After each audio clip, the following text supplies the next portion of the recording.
আমি শুভেন্দু অধিকারী, আমি সবার বিধায়ক নই।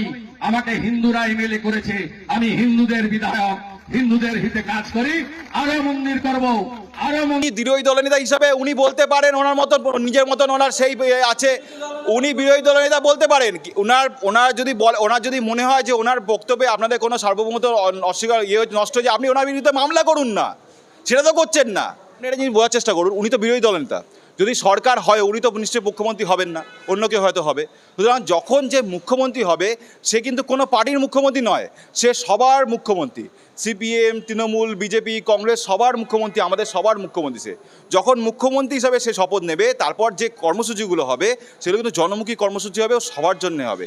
এবং আমি তো সেটাই বলছি, দেখুন উনি তো বিরোধী দলনেতা আছেন, হয়তো ওখান থেকে হয়তো অন্য কোনো পদে উনি যাবেন। আগামী দিন তো আপনারা শুনবেন হয়তো বিজেপির রাজ্য সভাপতির নির্বাচন আছে, সেটা এখন ঠিক করা হয়নি, সেটা করা হবে, সেখানে হয়তো ওনার নাম হতে পারে।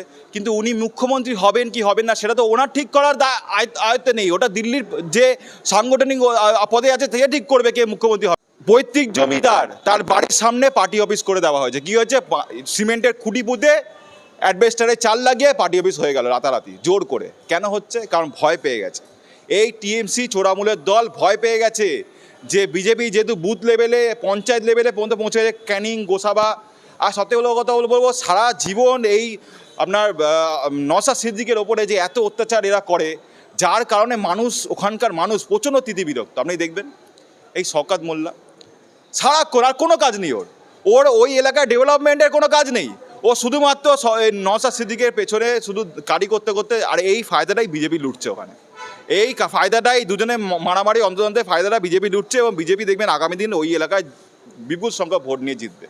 এবং পঞ্চায়েত স্তরে বুথ লেভেলে সব জায়গায় বিজেপি ছড়িয়ে গেছে।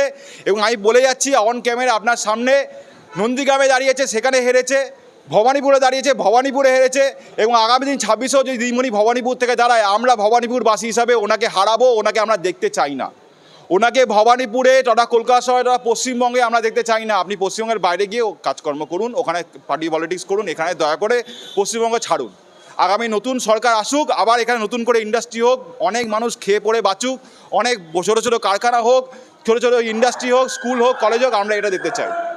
আমরা এটা দেখতে চাই। আমরা দেখছি যে আজকে নেতাজি ইন্ডাস্ট্রি থেকে এনআরসির ভয় দেখানো এই তো এনআরসি সিএ নিয়ে তিনি অনেক বলেছিলেন, ক্যাকা ছিছি, আপনাদের মনে আছে হয়তো, এক ধরনের আপনার ওই স্লোগান তুলেছিল। এইসব করে তো কোনো লাভ হচ্ছে না দিদিমণি। আজকে এনআরসি বা সিএ ব্যাপারটা হচ্ছে পুরো আইনে রূপান্তর হয়ে গেছে। আজকে আপনারা লক্ষ্য করলে দেখতে পাবেন যে বাংলাদেশ বর্ডারে, বাংলাদেশ এবং ইন্ডিয়ার বর্ডারে অনেক মানুষজন ওখানে দাঁড়িয়ে আছে, কিন্তু কাউকে ভেতর ঢুকতে দেওয়া হচ্ছে না, কারণ আমাদের আইন খুব স্ট্রং। আপনি বৈধভাবে আসুন, এসে সিএ এনআরসির মাধ্যমে অ্যাপ্লাই করুন। আপনার যদি ডকুমেন্টস সব ঠিকঠাক থাকে, আপনি তাহলে নাগরিকত্ব পাবেন। এখানে চোরাচালানকারী 2 নম্বরীভাবে এসে তো নাগরিকত্ব পাওয়ার কোনো স্কোপ নেই। তাহলে আপনি যে এই সিএ এনআরসি নিয়ে যে এই যে বাজে কথাগুলো বলছেন, এই যে মানুষকে ভয় দেখাচ্ছেন, এটা পুরোপুরি ভিত্তিহীন। কারণ এখন হচ্ছে এআই এর যুগ, মানে আর্টিফিশিয়াল ইন্টেলিজেন্সের যুগ। এখন মানুষ অত মূর্খ নয়, এখন স্মার্টফোনে সমস্ত কিছু অ্যাপ আছে, যেখান থেকে সমস্ত ধরনের নতুন আইন কী ধরনের আছে মানুষ পড়ে বুঝতে পারে। আর যারা পড়ে বুঝতে পারে না, তারা আশেপাশে কাকা মামা জ্যাঠাকে জিজ্ঞেস করে যে এই আইনটা কী বলছে বলো তো। মানুষকে বোকা বানানো যাবে না।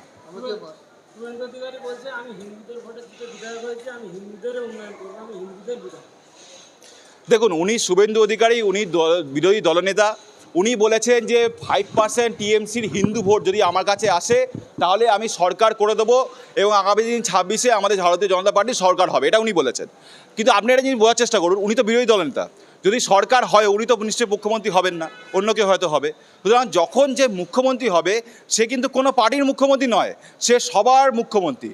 সিপিএম, তৃণমূল, বিজেপি, কংগ্রেস সবার মুখ্যমন্ত্রী, আমাদের সবার মুখ্যমন্ত্রী। সে যখন মুখ্যমন্ত্রী হিসাবে সে শপথ নেবে, তারপর যে কর্মসূচিগুলো হবে সেগুলো কিন্তু জনমুখী কর্মসূচি হবে, সবার জন্য হবে। এবং সবথেকে বড় পরিবর্তন যেটা হবে সেটা হচ্ছে ইন্ডাস্ট্রি হবে, একটা বড় ইন্ডাস্ট্রি। এই টাটাকে যা তাড়িয়েছিল সিঙ্গুর থেকে, ওই সিঙ্গুরেই হয়তো বড় একটা ইন্ডাস্ট্রি হবে। এবং ওই ইন্ডাস্ট্রির হাত ধরে এই হাওড়া টলা, বড় বাজার টলা, এই আপনার বাবুঘাট চত্বরে যত কারখানা বন্ধ হয়ে গেছে সব কারখানা আবার খুলবে, আবার মানুষ কাজ করবে, মানুষ করে খাবে। মানুষ ওরমভাবে হাত পেতে ভিক্ষা নেবে না।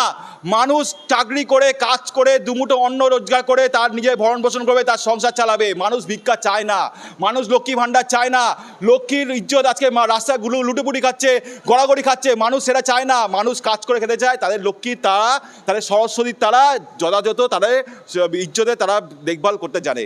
আপনাকে দরকার নেই করার, আপনি দয়া করে নিজে গদিটা ছাড়ুন আর অন্যকে সুযোগ দিন। দেশের, আমাদের পশ্চিমবঙ্গের, আমাদের কলকাতা শহরে কিছু ভালো করার সুযোগ দিন অন্য কাউকে। রাজনৈতিক মহলে তো আমরা কান পাতলে শুনতে পাই যে তৃণমূল ছেড়ে বিজেপি গিয়েছে মুখ্যমন্ত্রী হওয়ার জন্য শুভেন্দু অধিকারী। আপনি বলছেন মুখ্যমন্ত্রী হতে পারবেন? আমি তো সেটাই বলছি, দেখুন উনি তো বিরোধী দলনেতা আছেন, হয়তো ওখান থেকে হয়তো অন্য কোনো পদে উনি যাবেন। আগামী দিন তো আপনারা শুনবেন হয়তো বিজেপির রাজ্য সভাপতির নির্বাচন আছে, সেটা এখন ঠিক করা হয়নি, সেটা করা হবে, সেখানে হয়তো ওনার নাম হতে পারে। কিন্তু উনি মুখ্যমন্ত্রী হবেন কি হবেন না সেটা তো ওনার ঠিক করার আয়ত্তে নেই। ওটা দিল্লির যে সাংগঠনিক পদে আছে সে ঠিক করবে কে মুখ্যমন্ত্রী হবে না হবে।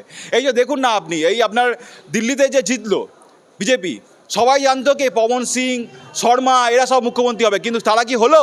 হলো না। কে হলো? রেখা গুপ্ত হলো, যাকে কেউ চেনেই না। সবার পেছনের সারিতে তিনি ছিলেন।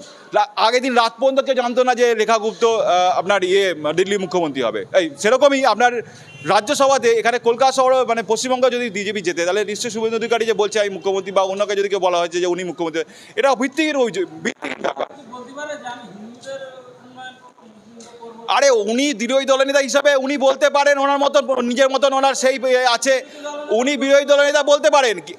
ওনার যদি মনে হয় যে ওনার বক্তব্যে আপনাদের কোনো সার্বভৌমত্ব অস্বীকার নষ্ট হয়ে যায়, আপনি ওনার বিরুদ্ধে মামলা করুন না।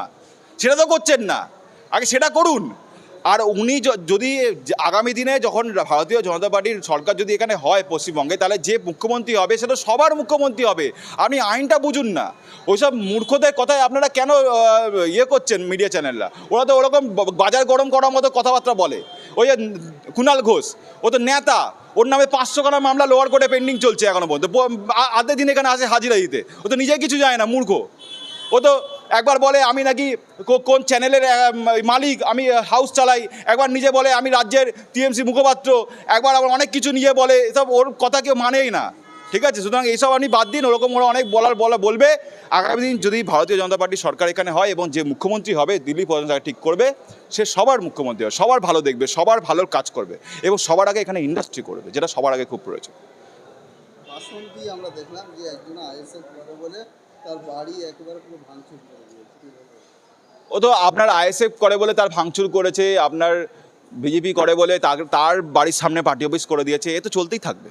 আমি তো ওটাই আপনার কিছুক্ষণ আগে বললাম যে নওশাদকে এই শওকত সহ্য করতে পারে না। তার সারাক্ষণ তার পার্টির লোকেদের পেছনে হাত ধুয়ে পড়ে আছে। আর আমি তো বলবো এইসব করে করে নওশাদ সিদ্দিকীকে আজকে তারা বড় লিডার করে দিয়েছে, এটা তার জন্য খুব প্লাস পয়েন্ট।